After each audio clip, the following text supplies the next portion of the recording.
As a Christian man, you think you need 19 different things to overcome lust. You assume the more activities you throw at this sin, the faster your lust problem will disappear. But none of those actions will work if you don't have one thing, an escape plan. I was stuck in the same cycle for decades. I escaped in less than a year. Here's the part that surprised me. There's already a plan that works, but most guys overlook it. It doesn't include pray more intentionally. It's not delete social media or memorize this Bible verse. You only need 3 steps so you can escape lust forever this year. And I'm breaking down all 3 steps in this video. Stick around to the end because I'm also revealing the number 1 reason men fail this plan. Step 1 is critical, and the rest of the plan depends on how well you understand it.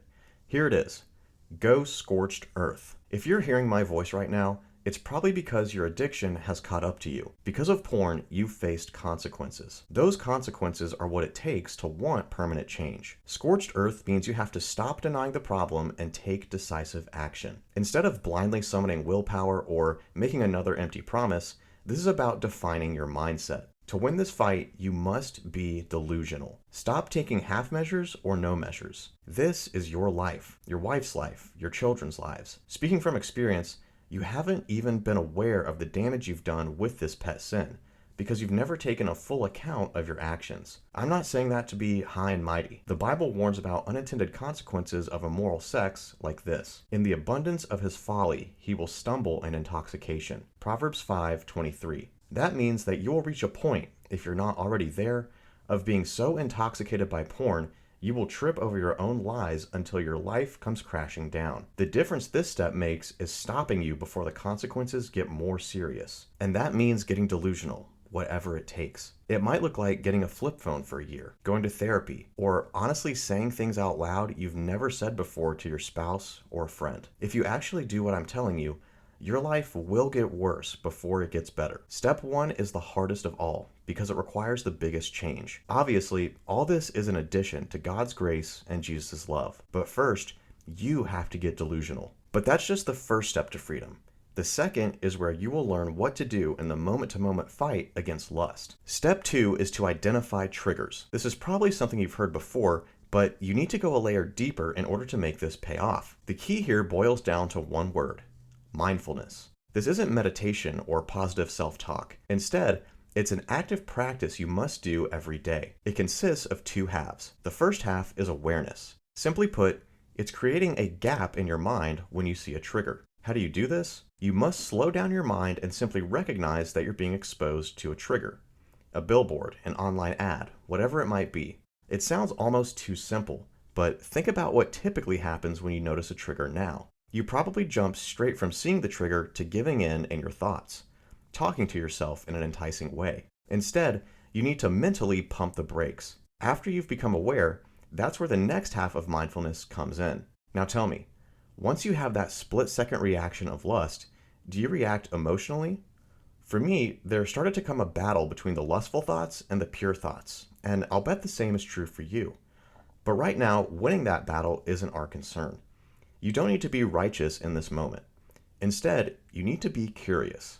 This second half of the process is what will supercharge your ability to start taming your lust. For most Christian men, the formula they use is panic plus self-judgment. From here on out, promise me you won't use that anymore, because you can replace it with a better one. Awareness plus curiosity. Once you're aware of the lustful thoughts, don't judge them. Be curious. Ask yourself, why did I have that thought? Why did it make me feel angry or sad?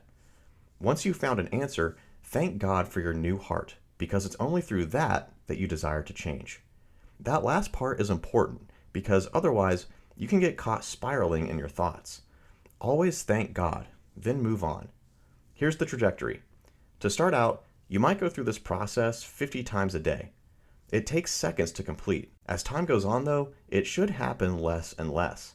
And in 3 to 6 months, your triggers should rapidly disappear. But it only works when you commit to this formula each time you lust, no matter how quiet the trigger may seem. So now we have 2 steps of the plan, but the third is completely different from the first 2. While those address lust with your mindset, step 3 is practical. Make a new you plan. You see, there's a widespread assumption that to quit pornography, all you need is prayer and some accountability. But no man ever thinks about his life after the addiction. The thing is, We often dream about that life, but never turn it into a concrete plan. And the real twist is that you can start living that life today. Tell me, what would you like to do if you weren't wasting time feeding this addiction?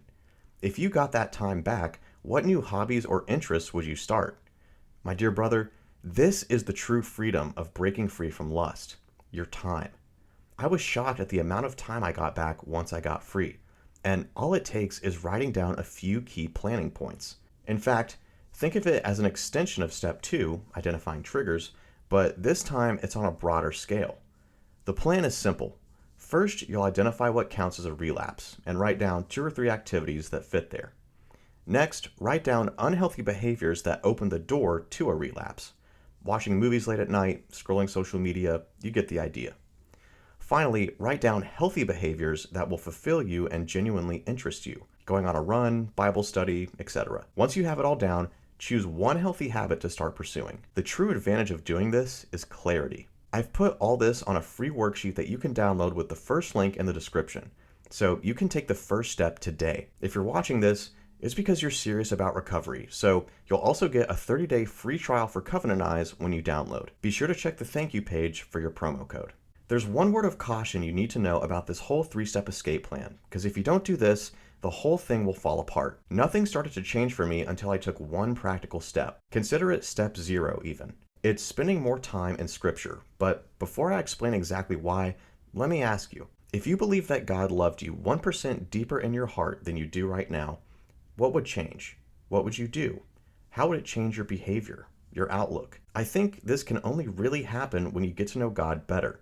And you do that by reading Scripture and making it a non-negotiable in the day. Read any part that interests you, and don't berate yourself if you miss a day, but take it seriously. Remember, this journey is so much easier when you saturate your mind in Scripture. It really is like fuel for everything else, and that's why it's so necessary. I tend to both read and listen to Scripture, so when you can't read or it's too tiring, listening is much less effort. Please put any prayer requests you have in the comments, and I'll see you in the next one.